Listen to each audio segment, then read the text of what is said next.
What's up, fam, and thank you so much for stopping by the channel once again from us over here at Locust&WildHoney.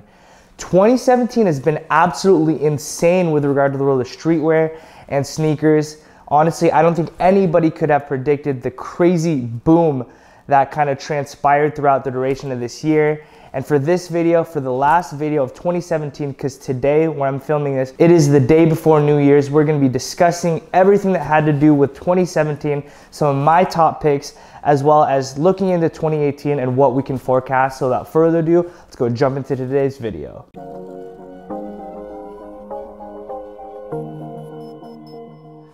The word hypebeast has honestly taken a brand new meaning. I feel like even earlier in 2017, there was such a negative connotation with the word hypebeast. I mean, to my recollection, if my memory serves me correctly, when I thought about a hypebeast, I thought of somebody who couldn't really dress, but would have the really best of the best things, the most expensive things, and kind of just throw it all together and let their body be the canvas. Nowadays, we have YouTube channels that are popping up left and right, and people becoming wildly successful, whether it's on YouTube or on Instagram or on vlogs or whatever. It's just insane, and people are boasting at the fact they're hype beasts. Now, it's something that people boast about. People have a swagger to them, calling themselves a hype beast. I want to know, comment down in the comment section down below, what is a hype beast to you? Is it a negative term? Is it a positive term? I want to know your guys' feedback, specifically here in this community. I know that we have a bit more of an eclectic group of people where some people like to wear the higher end stuff, and contrary on that, the opposite spectrum, we have the hype beast. And over here we have like the people who love the H&M's or Forever 21 shopping challenges. So I want to hear what you guys have in mind with regard to the word hype beast. Is it a positive thing? Is it a negative thing?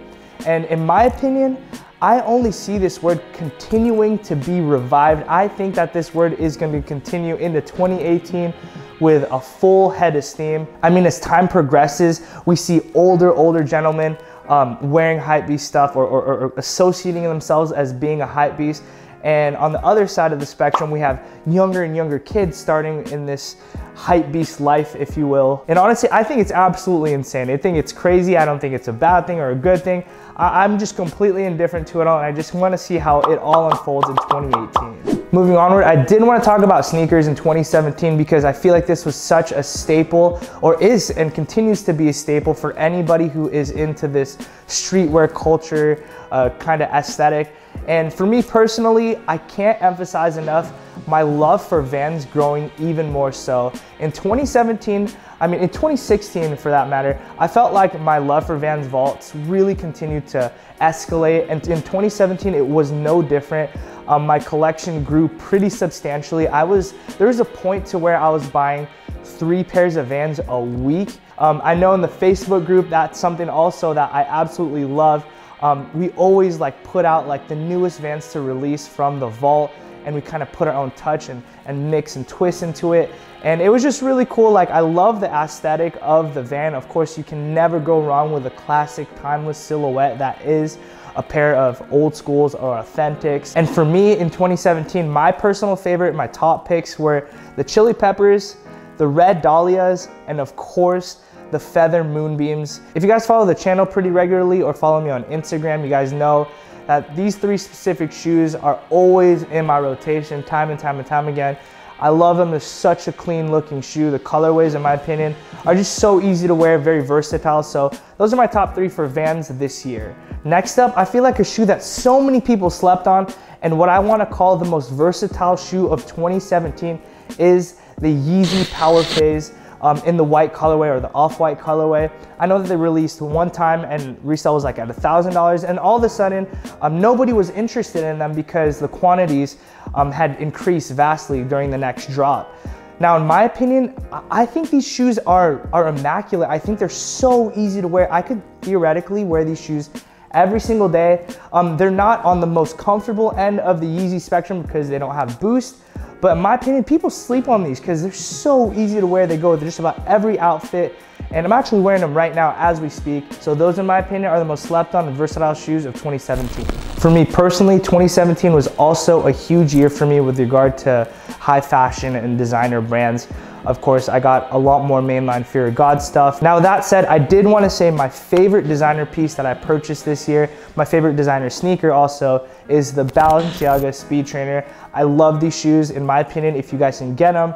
They're very, very comfortable. The upper is like a prime knit material, very elastic, stretchy. The outsole is insanely comfortable as well, and just makes for an overall very, very nice sneaker. They look great. They're very modern and minimalistic, and I mess with them profoundly. So I would have to say those are my favorite pickups with regard to designer items of 2017.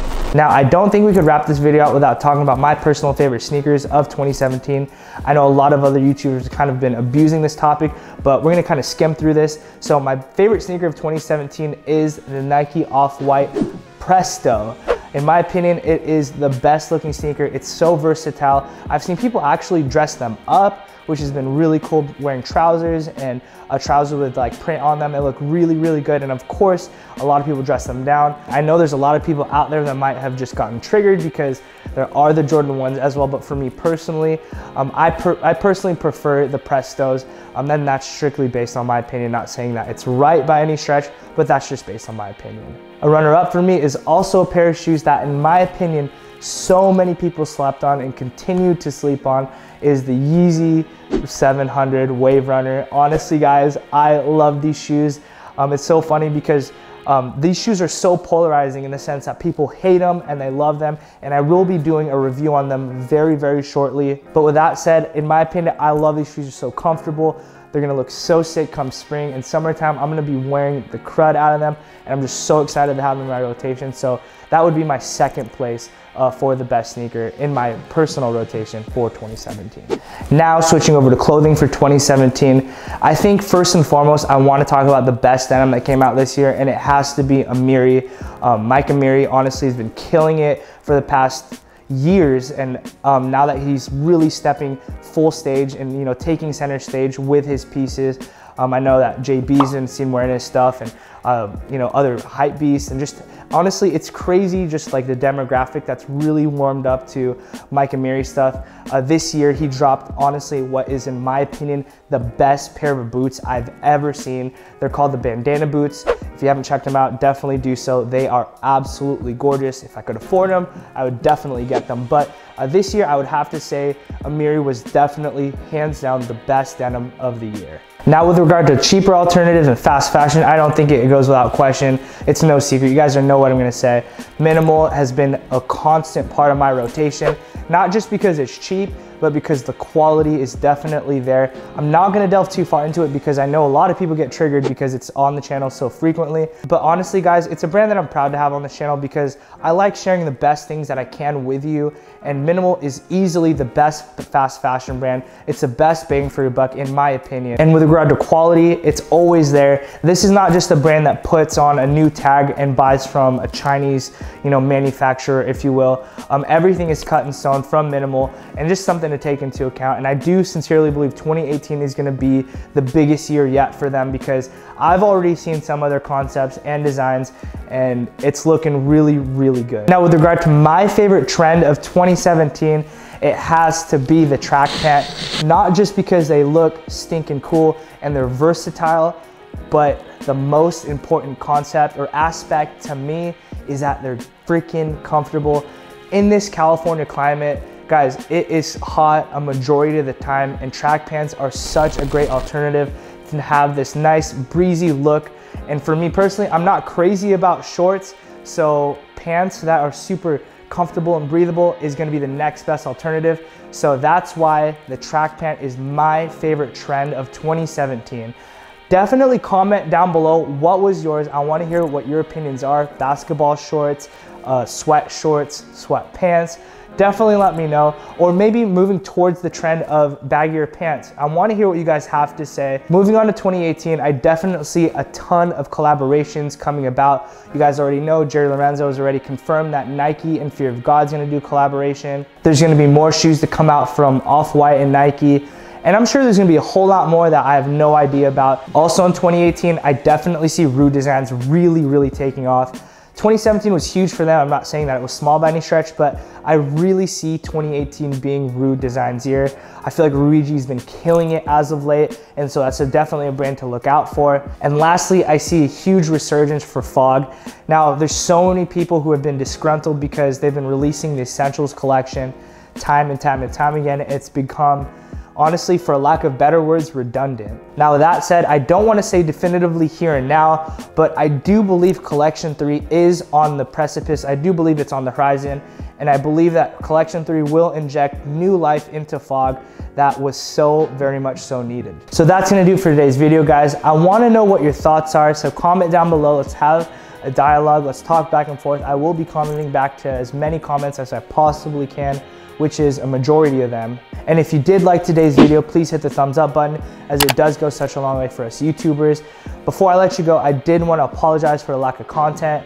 Of course, it's been Christmas. I've had family from the Philippines in town, and I'm actually sick right now. So if the video sounds a little bit weird, if I sound nasally, or if I just don't seem super high energy, that's gonna be the reason why.